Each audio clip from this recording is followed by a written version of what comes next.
I'm Suruti. I'm Hannah. And welcome to RedHanded.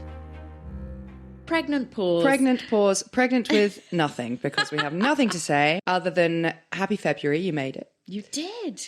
Oh, yes. Someone emailed us and then they were like, hey, do you want to come to this thing next Tuesday? It's the 1st of February. I was like, next Tuesday isn't the 1st of February. I told you. And then I looked at the calendar and I was like, oh my God, yes, it is. I hate it. It's happening. It's all happening. But no, I don't. It's fine. We're in a good place. And maybe you're in a good place, dear listener, because I suspect where you might be, I'm hoping where you might be, is no doubt on tenterhooks. Awaiting the next installment of the Russian Poisoning series. If you haven't got the faintest idea, the foggiest idea what the hell I'm talking about, it's probably because you didn't listen to Russian Poisonings Part 1. Which is a grave error. Go back and do that immediately. Mm-hmm. Please do that. And then this episode will make a whole lot more sense. So, last week, Hannah, dear listeners, you might remember that we left it taking a bit of a jab at the British government. How uncharacteristic. What an outlier to the normal format of this show. What a shocker. Unbelievable. And we also had a little bit of a jab at other Western powers for not really coming down hard on Russia, as the Kremlin runs absolutely fucking roughshod over various governments. And if you don't know, again, what I'm talking about is because you are still ignoring us and you haven't gone back and listened to part 1. And maybe you're like, I'm not going to listen to part 1 because I don't follow the rules. Well, it doesn't matter, because if you are not living under a rock right now, then I would say that this accusation that the Western world is not taking Russia, not that we're not taking Russia seriously enough, but that we're not maybe having a singular focus on the danger that is Russia enough. This accusation can be backed up by what is going on literally, quite literally, right this minute as we are recording this episode on the 25th of January 2022, because Russia is invading Europe. That's what's happening. Nobody's talking about it, including Russia themselves. They're like, ignore tens of thousands of troops. We're definitely not invading Ukraine. No. We're doing these NATO talks. We're definitely taking these NATO talks seriously. We're going to come back onto this later. I think it's safe to say that, unfortunately, as of right now, the response from the West has been somewhat lukewarm. Tepid.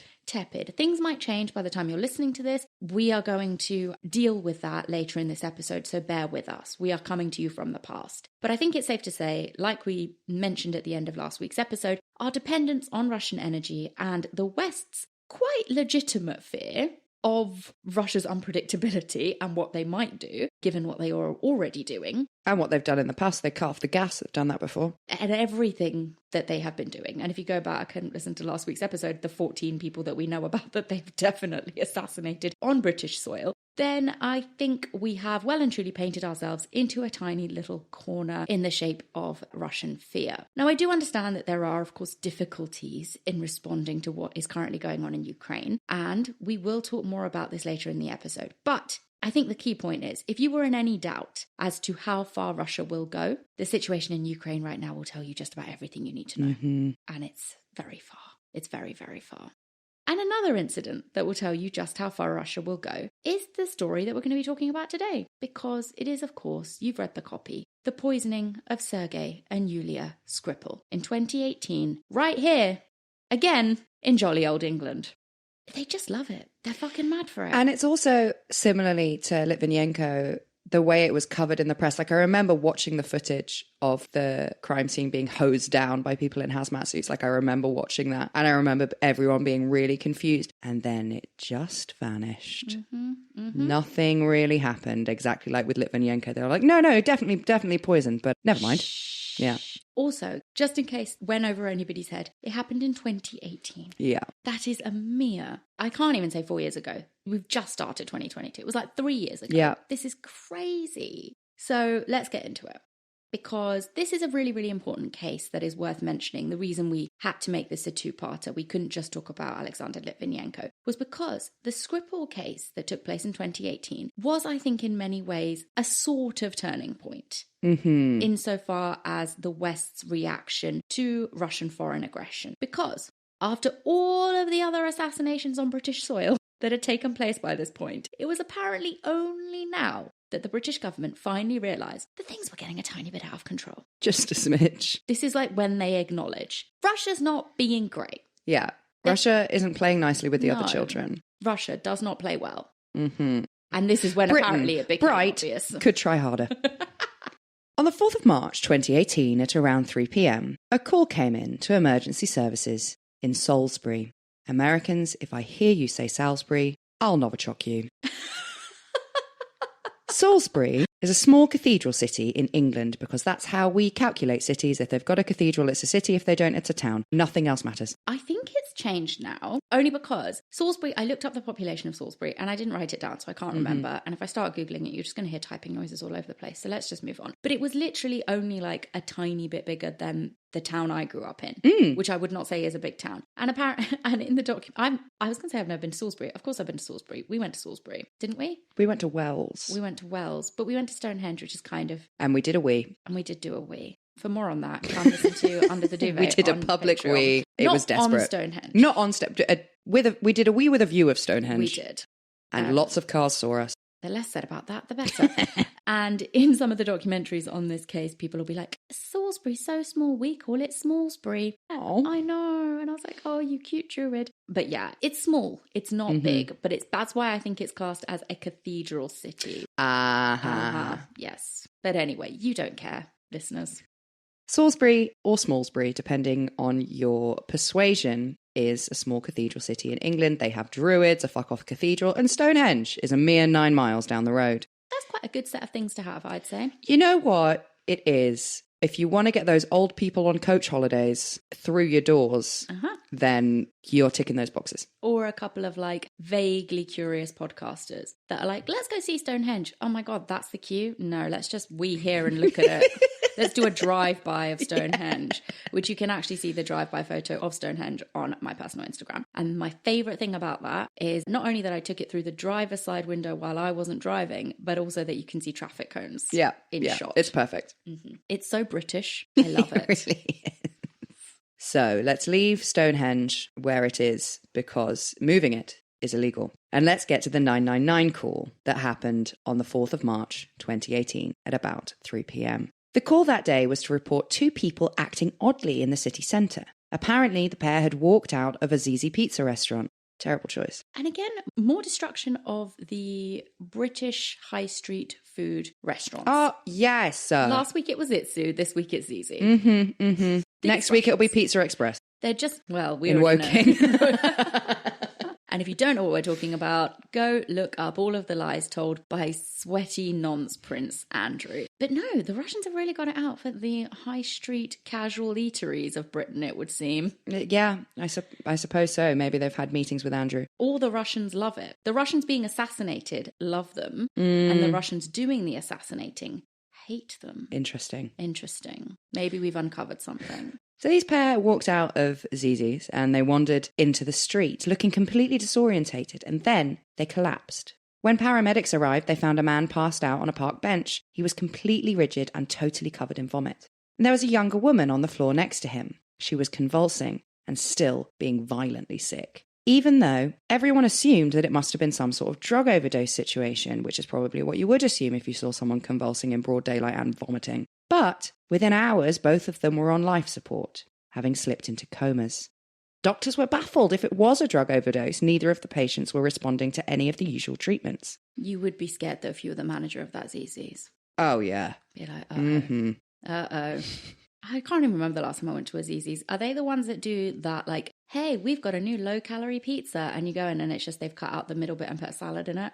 No, they haven't. This was years ago, but it's basically a full-size pizza, but they've cut out the whole of the middle and then just put some rocket leaves there. So you're like, I quit. So is it still a pizza? Anyway, I'm not here to further destroy the casual eateries of this country, of this good country. So let's keep going. So when police, obviously thinking that these 2 people had taken a drugs overdose, when they searched the victim's clothes, they didn't find any drugs or drug paraphernalia, and they didn't find any at the scene. But what they did find was, of course, the victim's IDs.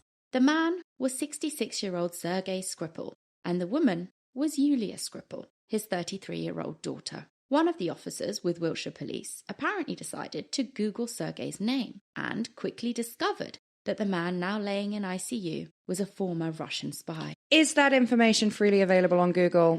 It is, because when he Googled Sergei Skripal, but leave it open as to why he's Googled him. Like, this is the thing. This is one part. I really didn't want to get into this, but now you're twisting my arm, Hannah. Pulled it out of you. Let's go. So in all the documentaries, in all the news coverage of this case, there's a big gap in knowledge, I feel like, that they're trying to cover up with a random Google story, because they find these two victims. Very quickly, things start happening that do not seem like the normal series of events that would occur for an investigation when you think two people have just had a drugs overdose. And then there is no explanation really for how they knew Sergei Skripal was who he was, apart from the fact that they Googled him. But as a police officer, if you found two victims on the road being sick, would you Google them? Or would you just look at them in your police database and then just be like, I don't know who he is, let's go find his next of kin? Why Google? I would Google them. You'd Google I them? think the thing is, because it looks like a drug overdose, it smells like a drug overdose, it sounds like a drug overdose, but it ain't a drug overdose. Yeah, I think that's the intrigue, and it's easier to just Google. Okay, the last month doing the research of these two episodes, I would say I have become very conspiratorial minded. And now I don't know what is a conspiracy and what isn't. So I'm fixating on things like the Googling episode because I've lost my mind. Yeah. So let's keep going. Let's ignore it. So they Google him and they discover that he was a former Russian spy because of the following headlines that he uncovered.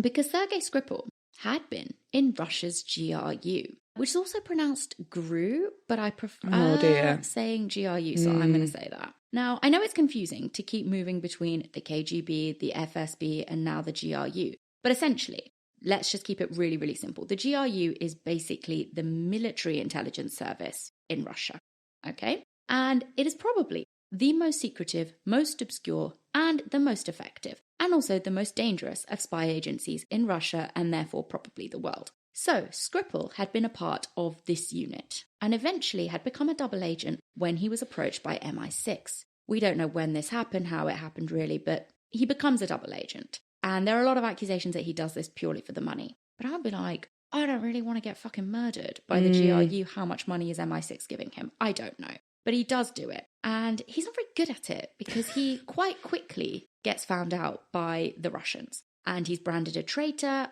Putin's least favourite thing. And he's arrested in Moscow and thrown in prison in Russia pretty fucking quickly. And then, plot twist. In 2010, the US and Russia agreed to do a bit of a spy swap situation. Happens apparently quite regularly, like a prison swap, a spy swap, this kind of thing. And Sergei Skripal was actually released by the Russians and resettled in Salisbury with his wife and his daughter. I mean, it hasn't got heaps going on, but I wager it's probably better than Russian prison. Yeah, I mean, yes. It's got its easies. I would take it. I'll take it. Thank you, please. Good, because you are ending up in Russian prison after this. If I see that car with the FSB license plate again, I am leaving. I'm moving to Salisbury. Oh, no, wait, that's the worst place to go. Hey, lightning never strikes twice. Smart. I'll go eating that Zzz's and everything will be fine. Just go to Oxford Street and lick the tables in Itsu. Beat them to it. Social media, a truly wild place. A place where feta cheese goes viral. Lawyers twerk on TikTok. And customers flock to the inboxes of businesses like an oasis in the desert. Let Hootsuite be your guide to this wild world. Our social media software enables you to plan, schedule, and not just survive, but thrive online. Learn how at Hootsuite.com. Social media, a most unusual place where feta cheese goes viral one day and a twerking lawyer the next. Now meet Hootsuite, your guide to the wild. Our social media software enables your business to plan, schedule, and deliver results. Visit Hootsuite.com today. And we think in our humble, teeny tiny brains. I don't, but I'm happy to go with this narrative. I think there's something more secret, like how the police found out. Oh, then why did you write I think? Because I didn't want to overcomplicate the script. No, let me explain. So basically what I was saying about how things now transpire, I basically was like confused because they find Sergei and Yulia and they take him to hospital, and almost immediately the people in the hazmat suits are there. But literally, why would you do that if you just think it's somebody who's taken an overdose of drugs? I don't believe that Wiltshire police have got that level of resourcing that they've just like, hey guys, we've got to use it or lose it. Like, get those guys in the hazmat suits out there. Like, it happens really quickly. And the only way I can explain it in a narrative sense that makes any sort of rational sense is to say that this was because that police officer Googled Sergei Skripal, found out who he was, and then that's why this happens. I see. But it kind of happens simultaneously, and I really don't want to overcomplicate the situation. But I think when Sergei Skripal got sick, MI6 knew somehow quite quickly, and then they told Wiltshire police that's a former asset / current asset, and you might want to get someone in a hazmat suit down there fucking ASAP. Because I don't know if you've heard, but the Russians, they've got literally no problem coming here and murdering people. But again, I don't want to overcomplicate, so please continue. Okay, so some people think, not Saruti Bala, but some think that the discovery of just who Skripal was, where he'd been, what he'd done, is what prompted the next thing, which if you are English, you will have seen on the news. Immediately, the spot where Sergei and Yulia had been found was cordoned off, and investigators in full hazmat suits, literal like Monsters Inc. What's it called? 2318! That's exactly what they're doing. Yeah, like full bright yellow. We're not talking forensic suits. We're talking hazmat suits. And when I say cordoned off, I don't mean like the little park bench. They like cordon off like quite a big distance of the city centre in Salisbury. And of course, the residents of sleepy Salisbury were freaking out. They watched in shock and confusion as these people in strange biohazard suits started collecting up the samples of vomit. To be clear, the taking of vomit samples in and of itself isn't that weird, but the suits, plus the fact the investigators were seen triple bagging these particular bags of sick and then placing them inside metal-sealed containers, definitely had some eyebrows going skyward. The suited people then hosed down and seemingly disinfected the entire area and just made people, rightly, feel like they weren't being told the whole truth. And the fact is, they weren't. No, they weren't, and we definitely aren't. Again, I'm going to temper my conspiratorial notes, but I've got a very strong coffee in my hand. There may be 4 shots of espresso in this coffee. Wow. I know. I made a mistake. Well, we'll see what happens. Saru doesn't react to caffeine particularly well. No. I've never seen 4 espresso, Saru. So maybe I'll have to get a hazmat suit. My eyes feel quite wide right now. So let's see what happens. Saru won't even have a Red Bull before a show unless it's turbo wine. Oh my God, no. It's a killer. It's a killer. Whereas I can't get enough. Sometimes I'll drink a Red Bull just to feel something. Oh my God, no. Red Bull, keep it away from me. Absolutely not. So Wiltshire police were already talking to Porton Down to understand what sort of substance could have made the Skripals so ill. And the only reason you would do that is because Sergei was a former Russian spy. Because Porton Down is just simply not the place that you waste their time. No. And again, this is what I mean. You're telling me that they just Googled this guy's name, saw that he was a former spy, and instead of just being like, oh, that's interesting, there's a former spy here who's taken a drugs overdose, they're like, oh my God, there's a former spy here. Collect up that sick with all this massive amount of money that's going to cost, and then let's go speak to Porton Down. I don't know. I feel like someone's feeding them more information, but they never tell the rest of us. Not that it matters, but I don't like being lied to. Especially when I've had 4 espressos. Porton Down is described as a science park. If you Google Porton Down, that's what it says. It's a science park, and then there's a picture of a deer. I wish the deer was like holding a test tube, but it's not. But it's just a picture of a deer, and then it says science park. So yeah, nice and vague. What it actually is, rather than a theme park with like test tube themed rides, or where children go to learn how to make chemical compounds. The only thing I can think is like, you know, like how you have like a industrial park. Or like a retail park. Yeah, or a retail park. I do appreciate what they're saying with science park, but again, that's vague. Yeah, it's actually a top secret lab, like Dexter's top secret lab, but grown-ups, one would assume. And it's also the only place in the UK that is permitted to create nerve agents. Nerve agent examples that you might have heard of: anthrax, chlorine gas, and sarin. And they're allowed to do this in order to develop antidotes and treatments and protective responses to these nerve agents, which it is internationally illegal to use at all anywhere. Yep. That's the official story, anyhow. Yes. And I found this during the Googling of Porton Down that I've been doing over the last couple of days. You might be interested to know, Hannah, that there is actually an official British government webpage titled The Truth About Porton Down. Oh, that sounds transparent. Is it on gov.uk? It is on gov.uk. It is an officially sanctioned British government webpage. Those are the best exposés. Gov.com or gov.uk/The Truth About Porton Down. Jesus Christ. Okay. Lay it on me. I'm definitely sure that the people who believe that aliens are secretly being vivisected in there will definitely read that webpage and be like 100% convinced that there's no creepy mad shit going on at that science park after all. That's what the Google search should actually say. Yes. It should be Porton Down, mad shit. Mad shit. Mad shit and alien vivisections definitely not going on in here. Not going on in here. But yeah, there's loads and loads of conspiracy theories about Porton Down. You literally just like have to scratch the surface, and there's the aliens, there's like human experimentation, etc., etc., etc. People are very like paranoid about Porton Down. Yeah, conspiracy theories galore. And speaking of conspiracy theories, you can imagine that when this case first hit headlines, there were, of course, tons of them flying around immediately all over everybody's face. Especially when the world saw those hazmat suits walking around quiet little Salisbury. I mean, really want to put this into perspective for our international listeners, right? If I was walking around London and I saw something cordoned off and some people in hazmat suits, I'd be like, oh, but I wouldn't be like, oh my God. Yeah. Call the presses. I'd be like, oh. Yeah, I would assume it was a bomb threat. Exactly. But we're talking about this happening in a tiny little town, right? So you've got to understand, it really freaked people out. And of course, conspiracy theories started. And the real standout one, which to be fair, is very hard to deny, as in terms of like, it's very hard to discredit immediately from my perspective. The theory was that Porton Down had actually been the one to release the nerve agent.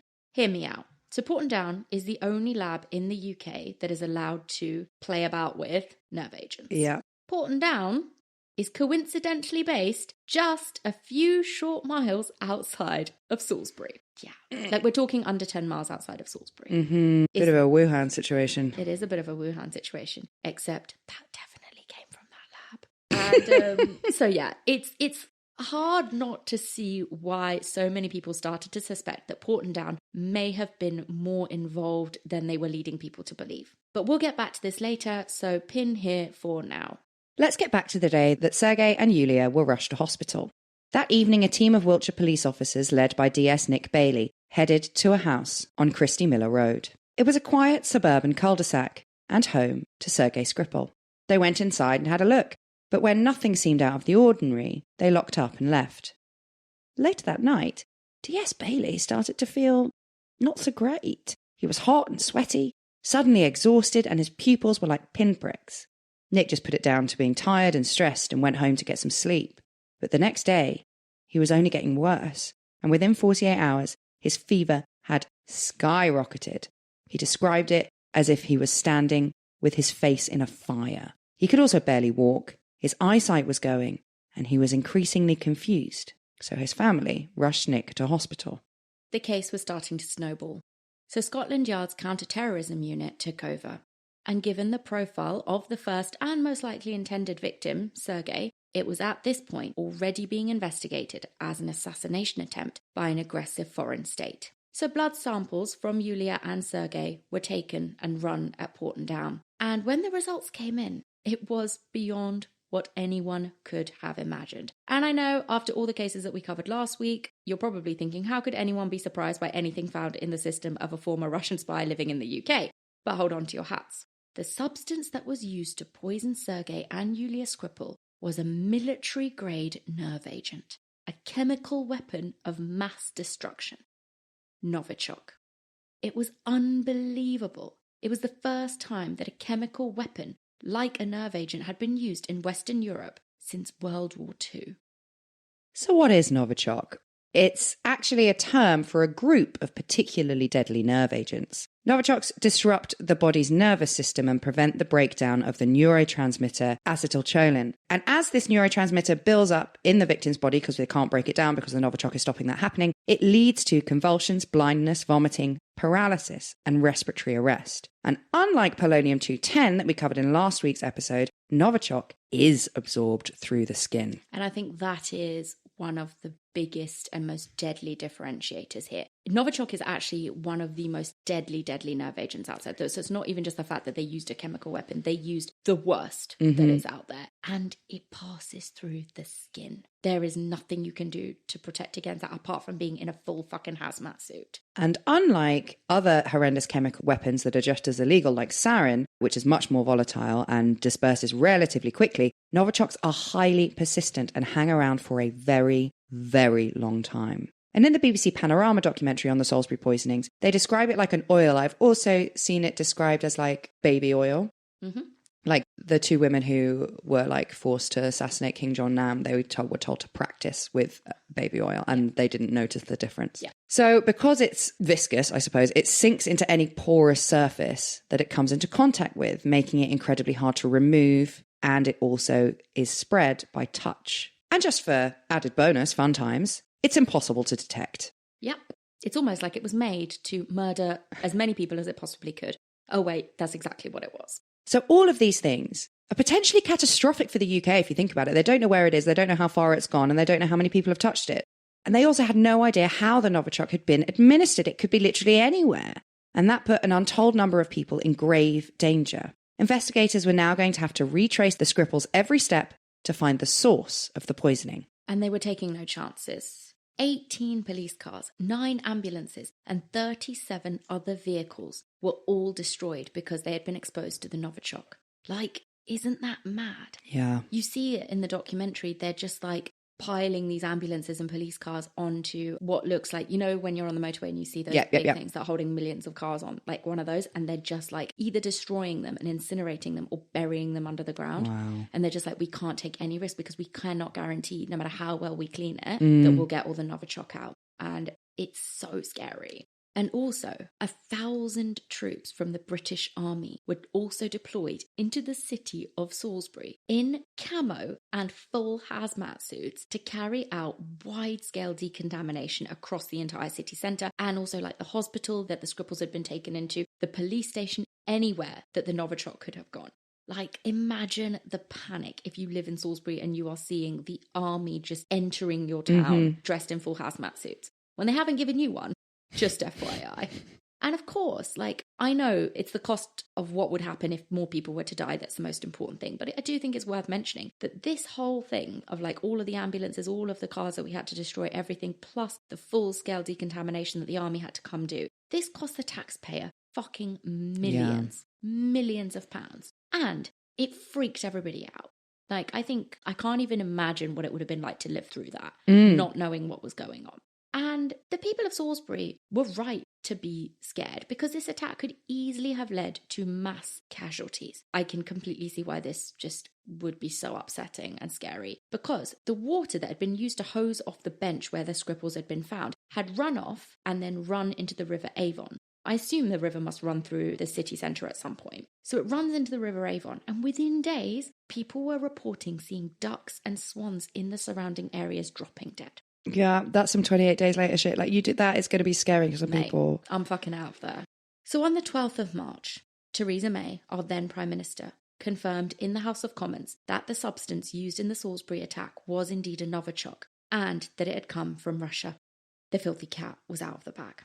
Because they wouldn't normally make this kind of announcement this quickly. This happens within days. This happens within a week of the poisonings. Because as we saw last week, our politicians are kind of reluctant to or hesitant to directly point the finger at Russia. But I really think in this case, such swift and decisive statements were made only because A, the world's media was watching everything, and B, because the use of a chemical weapon of mass destruction like Novichok being used in the UK was a line too far even for the most silent of governments. Like, I know last week, obviously, polonium-210 sounds horrendous because it's a radioactive substance, but you have to remember it cannot pass through the skin. It is harder to make a bunch of people sick unless you're going to pour it into like the water supply or something. Novichok, once it's out, it's out.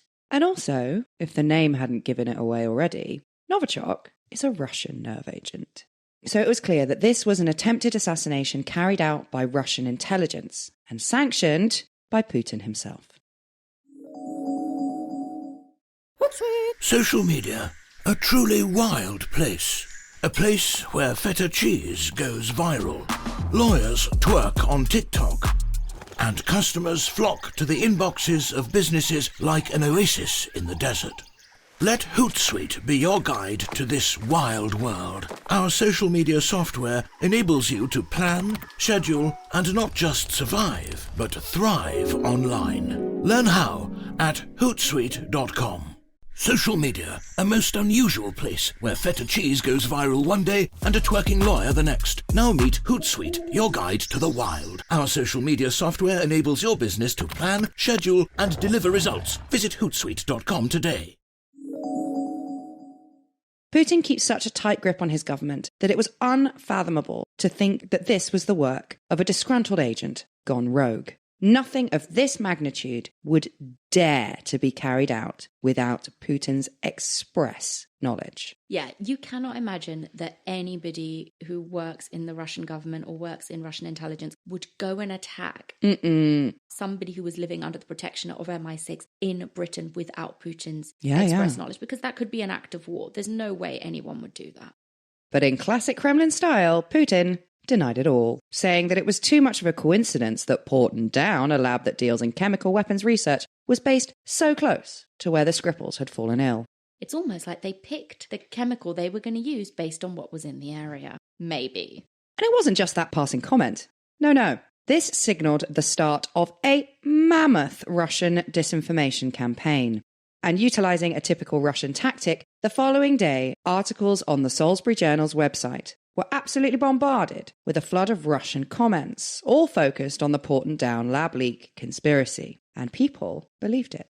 Yeah, people in the UK were absolutely convinced by these Russian bots and Russian hackers. They don't even need to be hackers, but just Russian agents, like filling up all of the news articles. They particularly targeted the Salisbury Journal. And I know that sounds weird because you obviously haven't heard of the Salisbury Journal if you don't live in Salisbury, but they are just like a small local paper in the town of Salisbury. But they really got the scoop on a lot of the stories coming out about this because they were obviously there when it first happened. All of the photos that exist of the hazmated people collecting up the vomit, they all were taken by the Salisbury Journal because the world's press wasn't there yet. They came, but they weren't there yet. People really did believe that this had come from Porton Down. Then, after this, the Russian hackers took it a step further. Scotland Yard, just to be very, very clear to the international community, had sent samples of the Novichok agent that had been found in Salisbury to the OPCW, which is the Organisation for the Prohibition of Chemical Weapons, which is basically the global chemical weapons watchdog. They independently tested the samples and confirmed that it was indeed Novichok.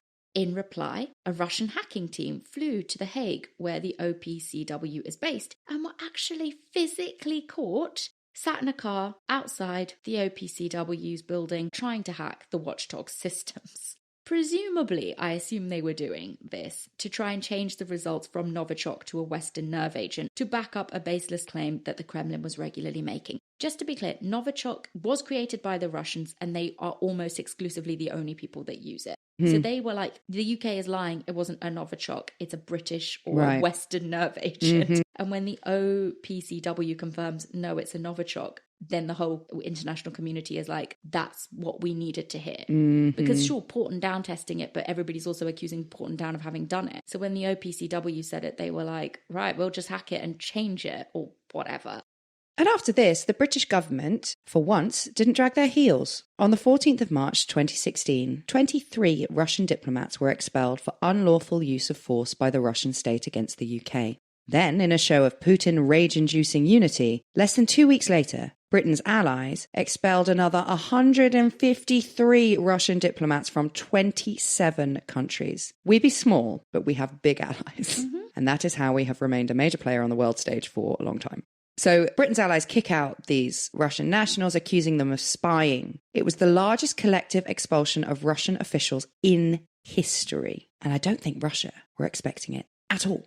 Because nobody's fucked with them so far. Why would they start now? No, I don't think that they thought this was going to happen. And I think it really did take them by surprise. It was a high price to pay, arguably not enough, but it would definitely have been a surprise after all the inaction that had gone before. So why had Russia bothered to go after Sergei Skripal? And why hadn't he been better protected by the British government? Well, let's start with the second question. MI6, in the aftermath of the Skripal poisoning, said that they hadn't thought that Skripal was at risk. When the spy swap had taken place, Sergei Skripal had been given a presidential pardon from Putin. No one thought that the Russians would rescind on this. Why not? I know it sounds naive, but they have done this a lot of times before. Uh-huh. They've done spy swaps before, and the Russians have always stuck to their word and not come after people that they have given presidential pardons to. And even the Russians have said, we wouldn't do this. But they also say that if after the pardon, that person is found to be back up to their old anti-Russian tricks. So if they go back into espionage for a foreign government, because remember, Sergei Skripal was still a Russian national. He was just living in Salisbury. Then as far as the Russians are concerned, you're fair game. So Skripal had been living in the UK for a few years, seemingly keeping his head down after he'd been exchanged in this swap. Then his wife had died. And it was after this that Skripal began travelling all over Europe, particularly Eastern Europe, spending long periods of time in former Soviet countries. It's really not clear what he was doing during these trips. Was it business? Was it espionage? We don't know. But in a documentary, when the former head of MI6 was asked if Skripal had started working for them again as a spy after his wife had died, he gave a very non-answer. So I think it's highly likely that Skripal, maybe after his wife dies, he's not from Britain, maybe he's feeling a bit lonely and he's like, you know what, I might as well go back to work. I think he possibly started working for MI6 again, and I think it's likely that the Russians found out, and that's why they went after him. Got it.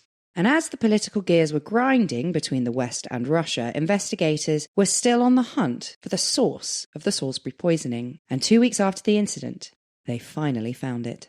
Novichok had been smeared onto the front door handle of Sergei's house. So that's how it had got Sergei, Yulia, and DS Nick Bailey, because Nick had been the first officer to go into Sergei's house on the night of the search. Luckily, on the 22nd of March, DS Nick Bailey was discharged from hospital and he survived, although it hadn't been an easy recovery.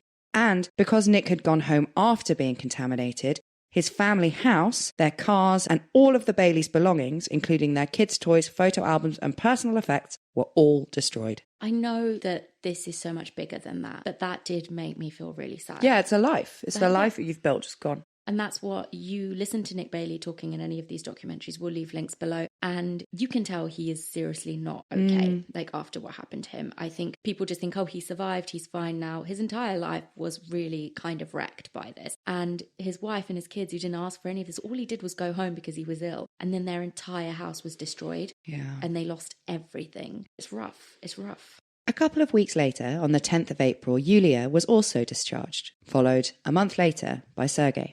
All three had suffered immensely, but all three were alive. It was remarkable. And the only theory behind why they all lived was that a Novichok agent's only weakness is that it breaks down in damp conditions. So the climate in grey old drizzly England in Salisbury in March is ultimately what saved their lives.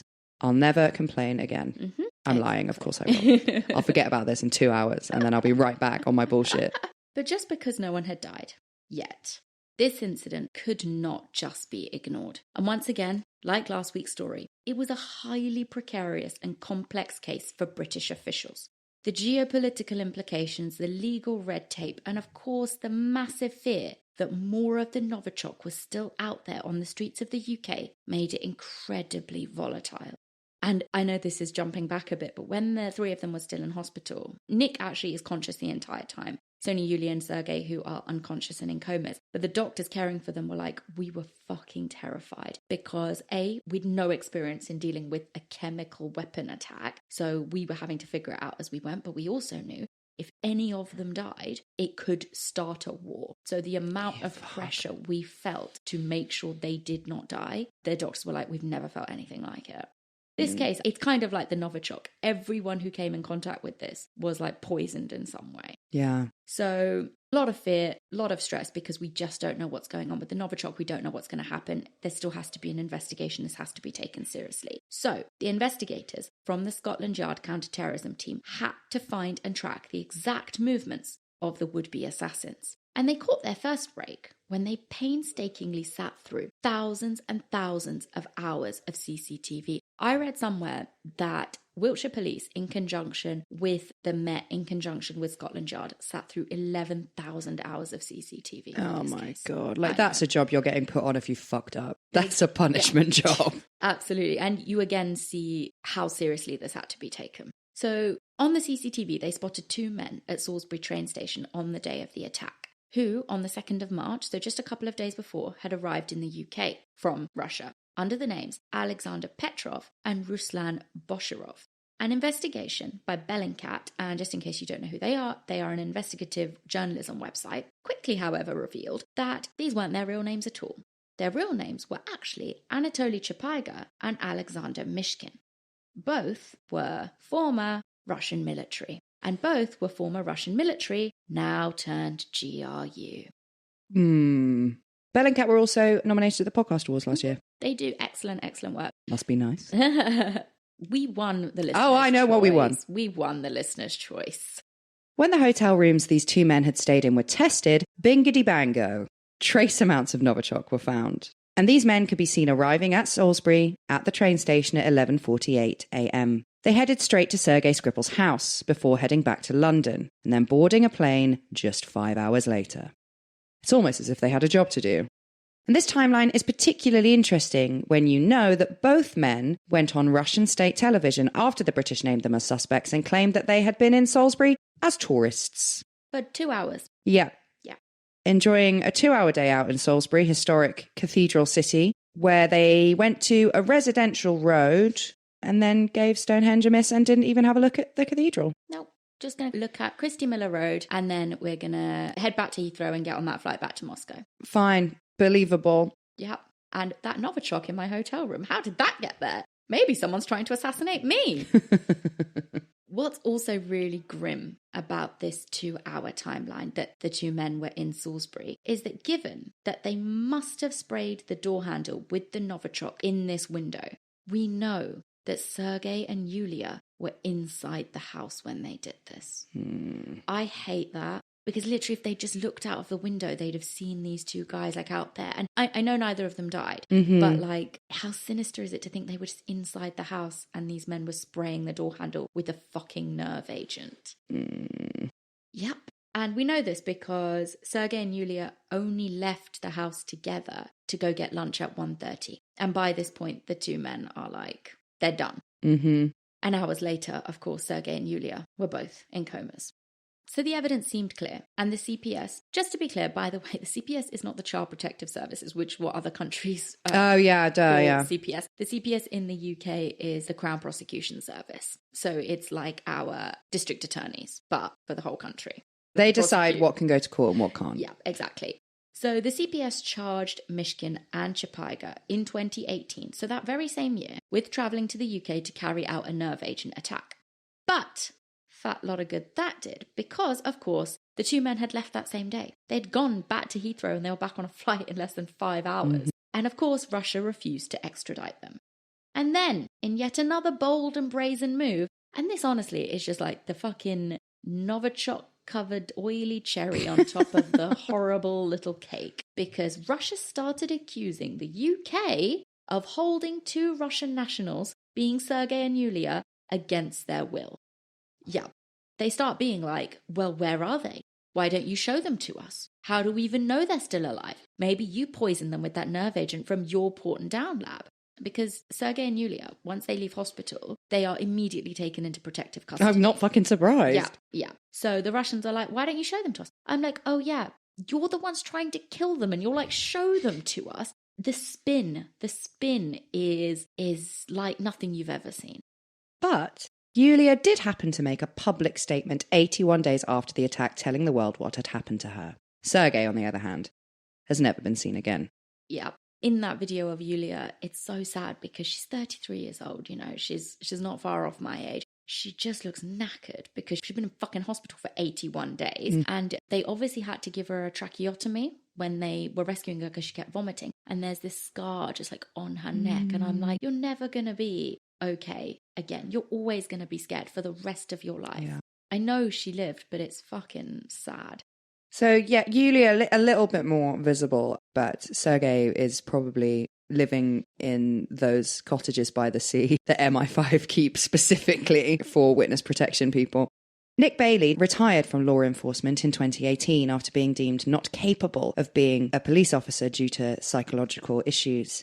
When you watch interviews with him, you can see that there has been an enormous impact on his entire life due to this experience. I mean, he lost his entire life. It's all gone.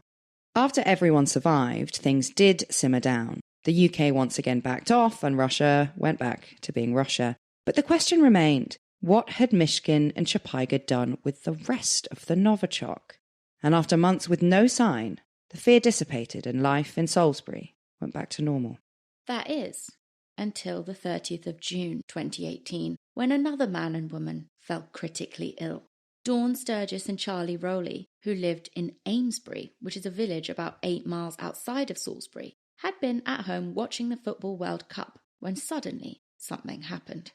Dawn had started vomiting and convulsing and frothing at the mouth, so a terrified Charlie called 999, but soon after, just like his girlfriend, he too started frothing at the mouth.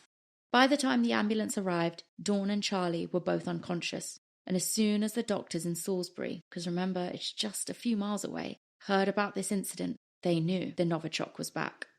And this suspicion was confirmed in just hours. But now there was a renewed mystery. Where had this attack come from, and why had it started all over again? Especially because neither Dawn nor Charlie had any connections whatsoever with Russia. 9 days after the poisoning, tragically, Dawn Sturgis died. She was just 44 and a mother of 3. And when she died, Charlie was still in a coma. Okay, another irrelevant conspiracy. Okay. Dawn, 44. Yulia, 33. Sergei, 66. Okay. You scoff at my tarot readings. Mate, this happened! Look, I can't stop seeing it. I don't know how old Charlie Rowley was, but maybe that's why. Maybe I chose not to look up how old he was. Or Nick. I don't want to break the pattern.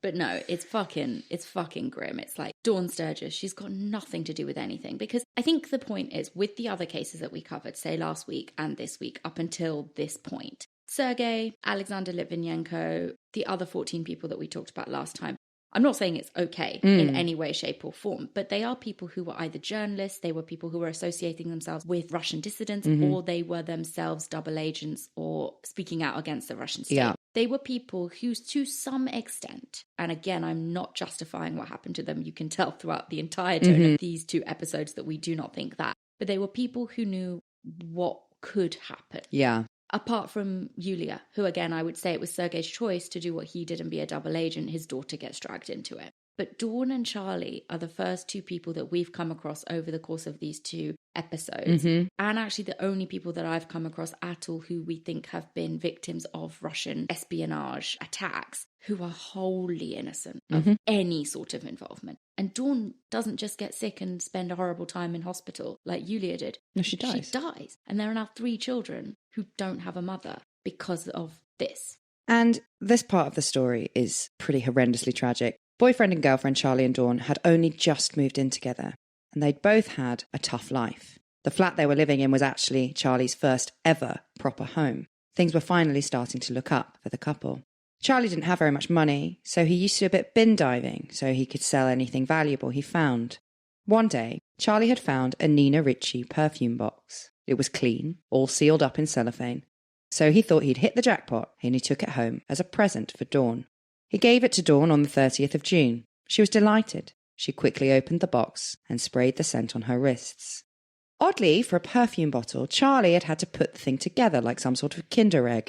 Yeah, it's weird. I don't think what you are shown in the documentary is probably the actual thing, but they kind of have a reconstruction of it. Essentially, it's like they open up the box and the bottle is in parts, like with the pump, with the dispenser, with everything. Presumably because you find out what's inside and they don't want it accidentally dispersing all over the place. So Charlie has to like assemble it before Dawn can spray herself. Which again, like, it's wrapped up, it's in cellophane, it's completely sealed. So there's no reason that they should think that there's anything wrong with it. But it is weird. When Charlie put the perfume bottle together, he got quite a bit of the liquid inside on his hands. He commented that it was odd, that it didn't really smell of much for a perfume, and it was also quite oily feeling, which is quite typically not what a perfume feels like. Within minutes, Dawn was frothing at the mouth and convulsing. In case it's not clear, the perfume bottle is full of Novichok. Just in case you needed that dot connecting for you. And it is just so horrific, isn't it, to think they're just like getting it on their hands by accident, and then Dawn sprays it on her wrist and rubs her wrist together. And it's just Novichok. And you're like, fuck me. So while Charlie was in the coma, the police had obviously searched the couple's flat, and they had found the bottle of perfume, tested it, and it had tested positive for Novichok. When Charlie eventually woke up, they told him that Dawn was dead and that the perfume bottle he'd given her had been filled with poison. Charlie was, of course, completely destroyed. And the tragedy just continued. I really, really fucking hate this so much. Because the perfume bottle had been inside Charlie's flat and that's where it had been sprayed and dispensed and whatever, they had to tear it down. It was his first home he'd ever had. He'd been homeless in the past. The pride you feel of having your first place that you get to live in. And he has to watch as they bulldoze it. And it's also the place where his girlfriend died. And they obviously destroy all of his belongings. Mm-hmm. The whole thing is just so fucking miserable. So with this incident, the police, MI5 and the government went into panic mode. Because Charlie tells them, I don't remember exactly where I got that perfume, but I'm pretty sure I got it bin diving. Right. And so now the police are dealing with an incident where there are just bottles of Novichok that could be out there in random places. And this is the real fucking killer, because the amount of Novichok that had been in that bottle could have killed thousands of people. And worse still, this is the real, clincher. Since the bottle that Charlie had found had been inside a sealed box, and it had been cellophane wrapped, and the pump had to be assembled, it was clear to authorities that this wasn't the receptor that had been used to poison Sergei and Yulia. This must have been a second bottle, a second device, like a backup. And it must have been brought over by the hit team. But then, how on earth had it turned up in a bin almost 10 miles outside of Salisbury, where the original attack took place, 3 months later? Who had put it there? Because if it had been dumped by Mishkin and Chapega when they had been in the UK still, there was no way it would have still been in that bin. How? They're not clearing these bins out for 3 months. Yeah. No chance. So the concern was immediately, was there more out there? And unfortunately, I don't have the answers to those questions. No one does, at least publicly. Social media, a most unusual place where feta cheese goes viral one day and a twerking lawyer the next. Now meet Hootsuite, your guide to the wild. Our social media software enables your business to plan, schedule, and deliver results. Visit Hootsuite.com today. Social media, a truly wild place. A place where feta cheese goes viral. Lawyers twerk on TikTok. And customers flock to the inboxes of businesses like an oasis in the desert.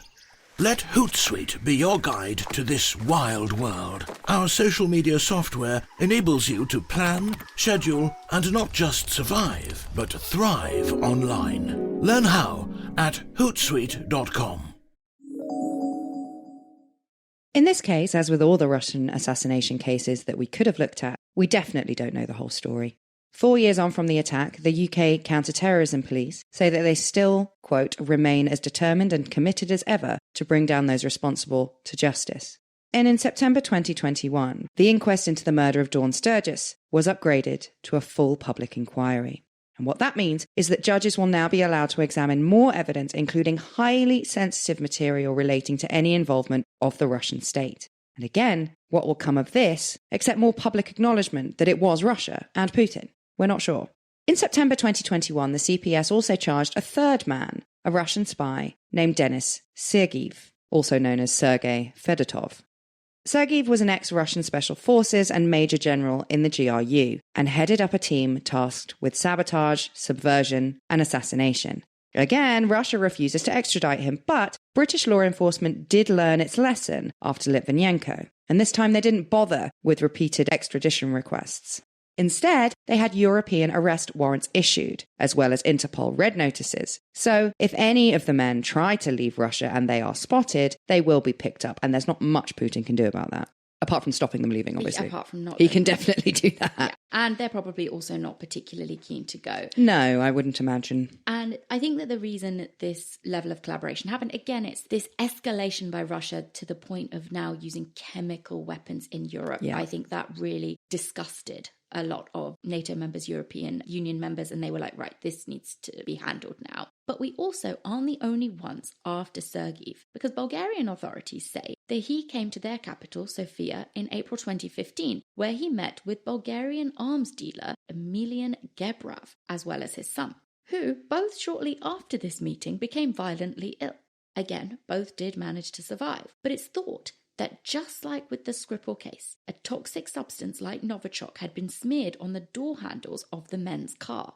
So they've got 4. They're carrying out this sort of stuff. And if you start to see it happening again and again and nothing happens, then no one is safe. Mm-hmm. They're not even going after here ex-Russian KGB, GRU, FSB. They're going after arms dealers. I'm not saying they're particularly like positive people, but you cannot have foreign states come into your country and murder anybody, even if they're criminals. That sets a dangerous precedent. So that is Sergei.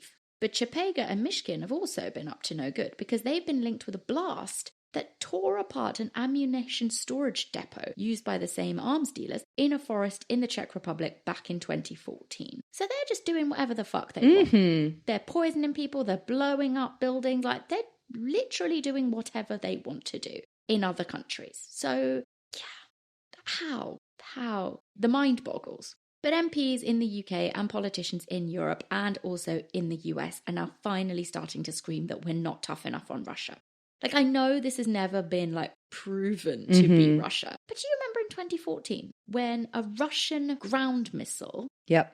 So a ground missile that had been made in Russia by Russia, though Russia said we didn't do it, shot down a fucking commercial plane, Malaysian Airlines Flight M17, over Ukraine. That killed almost 300 people. It killed 298 people and we did nothing. They just shot down a plane. Not like a military plane, a commercial plane. And the world was just like...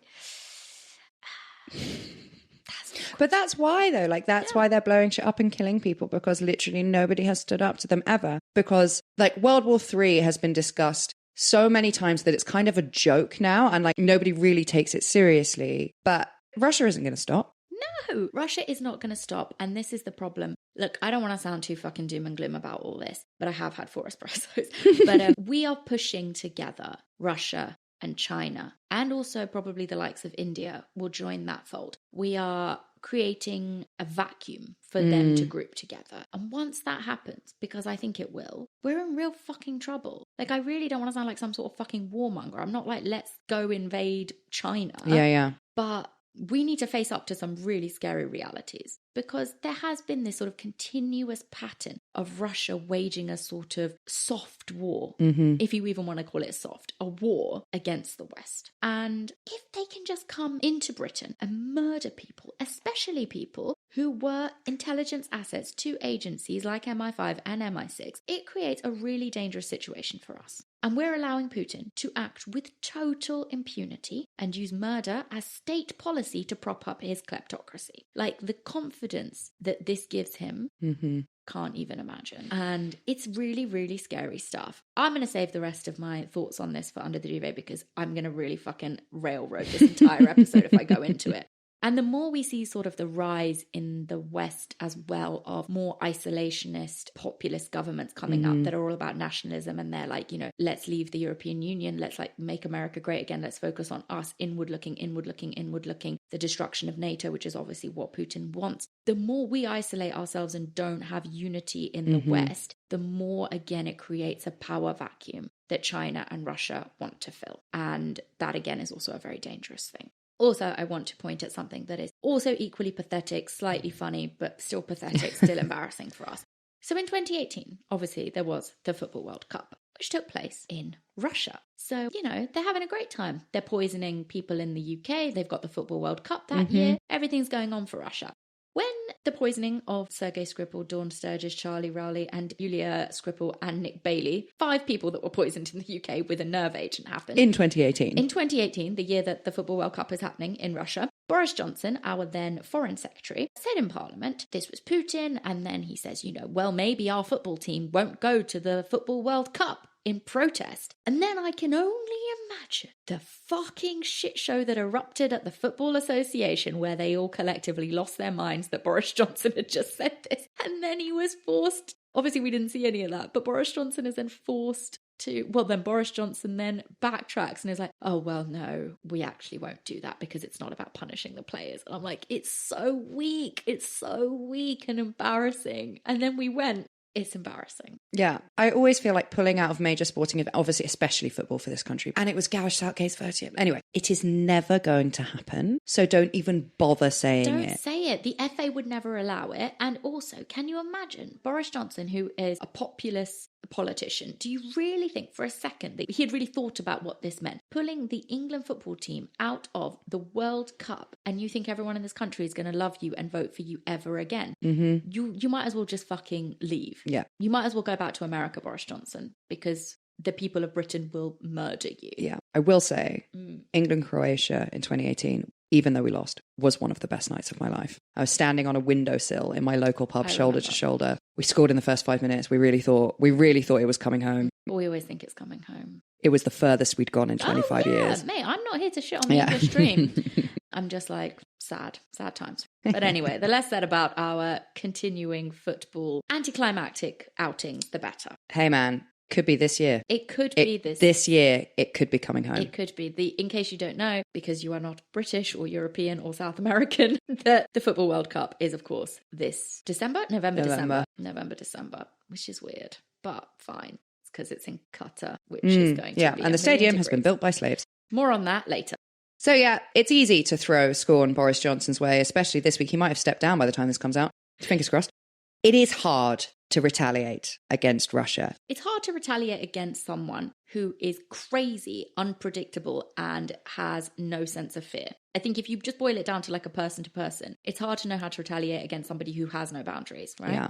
And that's the problem. And also who has nerve agents. And to complicate things even further, bang in the middle of the Skripal situation, Parliament was in the middle of Brexit negotiations, which famously did not go so well. So it wasn't the ideal time to bringing up more trade sanctions that would have greater impacts than leaving the European Union. I think this was such a difficult position because, for sanctions to work, for anything to work like that, you need it to be a unilateral, united front. And it's very hard for the UK to be like, I know we're trying to leave and we've got to real play tough with you on the Brexit negotiations, but please could you help us out with this? And even when we have put sanctions in place, they don't really seem to work against Russia because we have fundamentally misunderstood the structure of Russia's political system. Corruption isn't a bug in the programme, it's a feature. In fact, sanctions disproportionately affect the middle and lower classes of Russia, causing rises in food prices, etc. And that plays right into the hands of the Kremlin, who use the state propaganda machine to rile the people up and push the narrative that the West is the enemy of the Russian people. He'll just be like, oh, your food prices are going through the roof. It's not because I've been murdering people in Britain. It's because the West is sanctioning us to punish us because they don't want us to be the great, strong Russian imperial state once again. They are to blame for why you're hungry. It's not me. I'm trying my best. And like we talked about last week, Putin uses this strategy and mixes it up with all sorts of Russian neo-imperial historical nostalgia, wet dream stuff to ramp up nationalism and, of course, national pride. He also tells people that the West is just out to try and stop Russia from once again becoming a world superpower. And so, instead of addressing inequalities, poverty, corruption, and a floundering economy, Putin just uses the West to maintain his position and consolidate his power with aggressive foreign policy. I think that's the thing that we've misunderstood. I think the West thinks we'll sanction him. And then when inequality rises, when poverty rises, I know we're not trying to make that happen, but we're trying to say he's going to care about that. He's going to care when the people of Russia are hungry. He's going to care because they'll protest, they'll take to the streets, and then he'll have to listen to them. And then he'll have to react to the sanctions by de-escalating. That is what we have misunderstood, that Putin doesn't care about corruption, about inequality, about poverty, about all of those other problems. Because, like you said, they are not a bug bug, they are a feature, because that is how he controls the population. Mm-hmm. And also, he's not trying to make things better, he's trying to consolidate power for himself. And we look at him and think that he is going to respond in the way that we would want our politicians to respond, but he doesn't care. Yeah. And I think this is such a theme again and again. I remember we were talking about it in the Shamima Begum episode with ISIS. You cannot hope to defeat an enemy that you do not understand their motivations. And you have fundamentally misunderstood their entire structure or thinking. And that's what we're doing with Russia. Yeah. Putin does not care about Russian people going hungry. He really, really cares about Crimea. And we saw that in 2014 when Russia annexed Crimea. And that annexation was reported by the Russian media as the greatest moment in Russian history since victory over the Nazis in 1945. Having said that, it's pretty difficult to assess public opinion in Russia. Putin seems to win elections with what is almost unbelievable margin, but we've also seen protests erupting all over Russia for the past decade, and it's really ramping up in recent years. But with other insular nations that should remain nameless, you have to be careful of what press comes out of places like Russia because it's run by the state. Of course, that's the thing. It's like when you look at the state media, it's all state-run propaganda, so that can be discounted. But when you look at opinion polls, like popularity polls, Putin's always very high in them. But then sometimes it shows that he is low and then he increases after there's like a war. So he's also gauging the response that people are having to this kind of return to Russian imperialism, which some people say is working and is cutting through. Possibly with older Russians, maybe. But then we're also seeing on the other hand that was a rise in protest. So in a state that is this secretive and this authoritarian, it is very hard to know what the public actually think. But I think we can get a good idea from the fact that for the first time we've seen protests like Russia hasn't seen in generations. And arguably there's been one man behind much of the organising of these protests that we've seen, and that is, of course, Alexei Navalny, who, if you'll remember, in August 2020, was poisoned with Novichok during a flight from Germany to Moscow. He only survived because he was taken to Berlin and given treatment immediately. Do you also remember when he was going to go to speak at his own political rally when he was running against Putin and somebody threw green dye in his face? And by somebody, I mean Putin. So the friction between Russia and the West, where is it headed? Well, it only looks to get worse, unfortunately. Russia is actively changing and trying to change borders within Europe. Again, something that hasn't happened since the war. After the annexation of Crimea and now threatening to invade Ukraine, that is what he is trying to do. So why is Russia doing this? Well, in negotiation talks between Russia and NATO, which have been taking place over the past couple of days, over the past week, let's be real, they were never ever going to be successful. Anybody who thinks that they were, anybody who thought that Russia was coming to the table in good faith, you're being naive, quite frankly. Russia was demanding things like, he was demanding that NATO agreed to say that Ukraine would never be allowed to join NATO. That is just never going to happen. If NATO accepted that term, it goes against everything. It goes against the very founding principles of NATO, which is that every sovereign nation should have the ability to choose its own destiny. Yeah. They cannot say that Ukraine would never be allowed to join NATO. And Putin knows this. He knew this going into the talks. The talks were just a smokescreen. He wants to say, look, I did the talks, and now I'm going to invade because you couldn't come to an agreement with me. What Putin really wants is to go back to the old Soviet style, where the West can have influence in the West. He's like, go nuts, do what you want, I don't care. But Russia to have full influence in the East. That's what he wants. He doesn't want NATO nations. He doesn't want NATO growing. He doesn't want his neighbours to be NATO nations and therefore to have NATO soldiers on his doorstep. That is what he wants to avoid. So what's going to happen next? With Russia sending more and more troops to the Ukrainian border as of the 25th of January 2022, and also, I don't know if you saw this, but threatening to invade Cuba and Venezuela. Why? Why not? I don't know.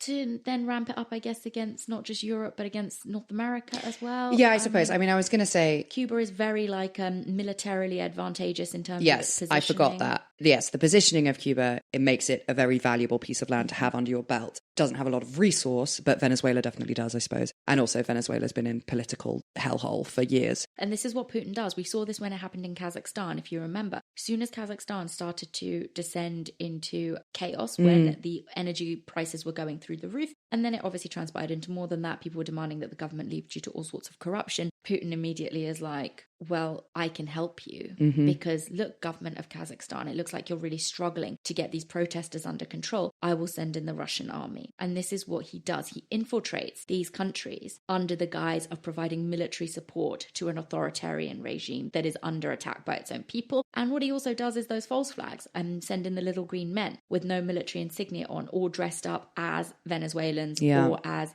Kazakhs, and, you know, attack, set fire to buildings, create violence, kill people to then justify Russia moving in with its military troops to quote unquote help suppress the violence, because they're not protests anymore, they're riots and it's violence. So this is his whole bag. Yeah. Why did he want to go into Kazakhstan? Because they've got a shit ton of oil. This is what he does.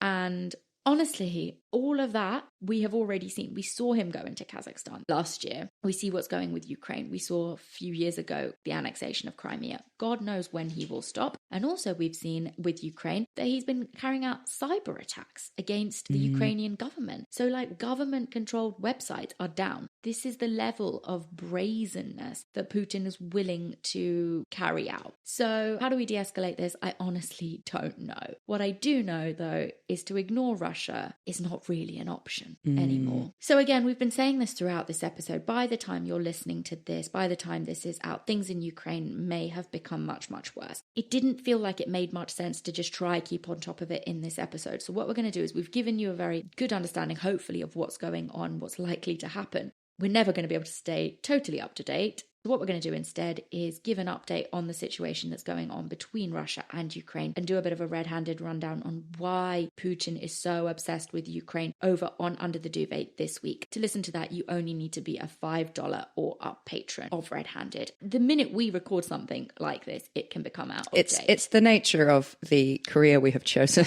for ourselves. Exactly. We are not a rolling news channel, but hopefully that has wetted your whistle for some Russian... My whistle is soggy.